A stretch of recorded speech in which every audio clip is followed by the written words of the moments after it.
Je m'appelle Gilles Christophe, je suis la troisième génération d'agriculteurs sur cette ferme. Donc c'est mon grand-père qui est venu s'installer ici sur la ferme du Petit Royal en 1965.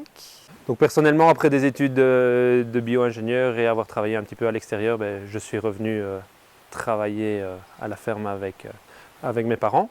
Au début, oui, on avait même des cochons en plus, donc c'était culture, c'était des bœufs à l'engraissement aussi, donc ça, mon grand-père au début plutôt des bœufs, un peu d'élevage, un peu de lait, comme à l'époque, voilà, dans des fermes, au niveau de l'élevage, c'était souvent en mixte. Puis petit à petit, on s'est spécialisé plutôt vers la viande, donc avec l'élevage du blanc-bleu.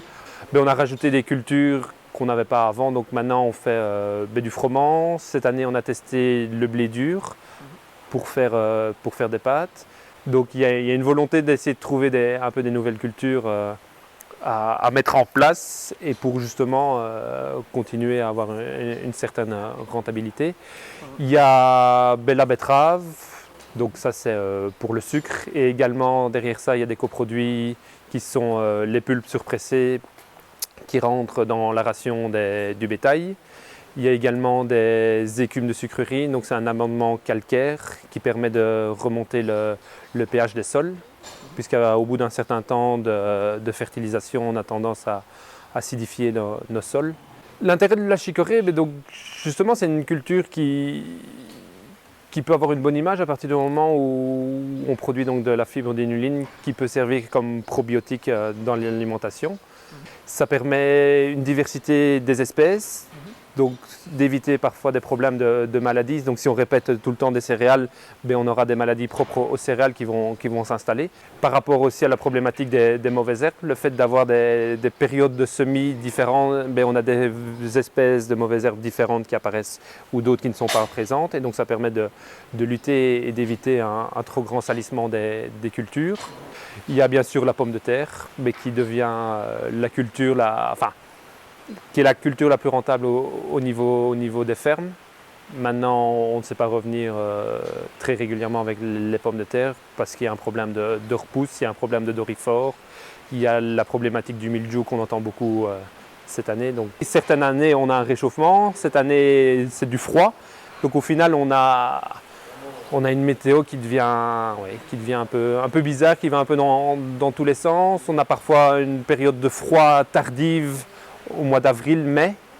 On entend beaucoup parler du non-labour, qui est une bonne technique, mais qu'on ne sait pas toujours mettre en place, qui dépend un peu de la culture suivante, qui dépend aussi du gel. C'est bien beau de laisser un couvert passer l'hiver, mais on l'a bien vu cette année, ils ont tous été à peu près détruits grâce au gel.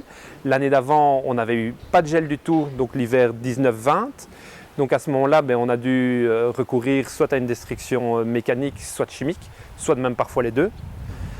Et donc la vérité d'un jour n'est pas celle parfois du lendemain, puisqu'on voit bien qu'il y a une fluctuation. Donc on n'a jamais un schéma type qu'on peut répéter d'année en année. Donc si au niveau du non-labour, si on ne s'intéresse qu'à l'aspect érosif, c'est sûr que le fait de laisser le couvert passer tout l'hiver, c'est le plus intéressant. Maintenant, il y a cette problématique des résidus en surface qui sont parfois trop développés. Cette année, on a mis des pois de conserverie qui ont été récoltés. Dans la foulée, on a fait un labour pour enfouir les fans de pois. Parce que sinon, on a un problème, c'est qu'on a une possibilité de repousse de pois dans la culture suivante qui est des haricots, où on ne sait pas se défaire des pois. Et cette année, on s'est retrouvé avec un problème au niveau de la culture des haricots. Donc en tirant le haricot, on voyait qu'à l'intérieur, il était mangé par un ver. Et en discutant avec l'agronome qui suit nos cultures, il a estimé que les terres qui n'avaient pas été labourées avant l'hiver, on avait plus de problèmes de mouches, enfin de ces vers dans les haricots, que les terres labourées. Mais il faut d'abord rappeler qu'on est une entreprise comme tout le secteur d'activité économique où le but premier c'est quand même la rentabilité. Donc en numéro 1, on doit rester viable et générer un bénéfice. On nous demande beaucoup de choses au niveau de l'aide agricole. C'est normal, on produit des denrées alimentaires, donc à un moment il faut quand même qu'il y ait un contrôle à ce niveau-là, que ça reste sain, safe, etc. pour Pour le consommateur, le gros problème par rapport à ça, c'est qu'on ne joue pas toujours dans la même cour par rapport à l'étranger. Il y a l'Europe, mais il y a encore l'Amérique du Nord, du Sud, etc., où les critères ne sont pas du tout les mêmes, que ce soit au niveau environnemental, mais au niveau sociétal aussi. Mais ce n'est pas toujours évident de toucher le citoyen qui, lui, de son côté, réfléchit également avec son portefeuille. Depuis peu, on travaille avec un marchand qui approvisionne à la fois un peu la grande distribution, mais également la restauration et des petites boucheries. Et donc parfois on a une vache qui pourrait finir à la boucherie Flémal par exemple ici à Gastuche. Il y a le blé dur donc, qui est un peu une nouvelle culture qui se développe en Wallonie ou qui finit dans une coopérative et le but c'est quand même essayer de le vendre après chez le fabricant Soubry. Donc il y a une usine aussi en Belgique. Au niveau des pommes de terre, il y a deux destinations pour les pommes de terre. Il y a, on va dire, la transformation, donc tout ce qu'on voit, chips, frites, etc., avec une grosse partie d'exportation. Mais il y a également la partie pommes de terre de consommation, marché du frais. Et donc nous, on est dans cette optique-là avec une usine à Torrambay. Ça reste du circuit court, même si ce n'est pas nous qui gérons alors les différentes étapes avant de finir chez le consommateur. Après, notre ferme est au milieu des champs, ce qui comporte des avantages et des inconvénients, dans le sens où on a une certaine tranquillité comme on est un peu au milieu des champs.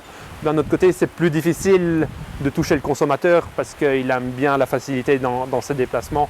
En plus, nos chemins ne sont pas les meilleurs non plus pour y arriver. Donc, au niveau de l'agriculture biologique, personnellement, j'ai un peu du mal.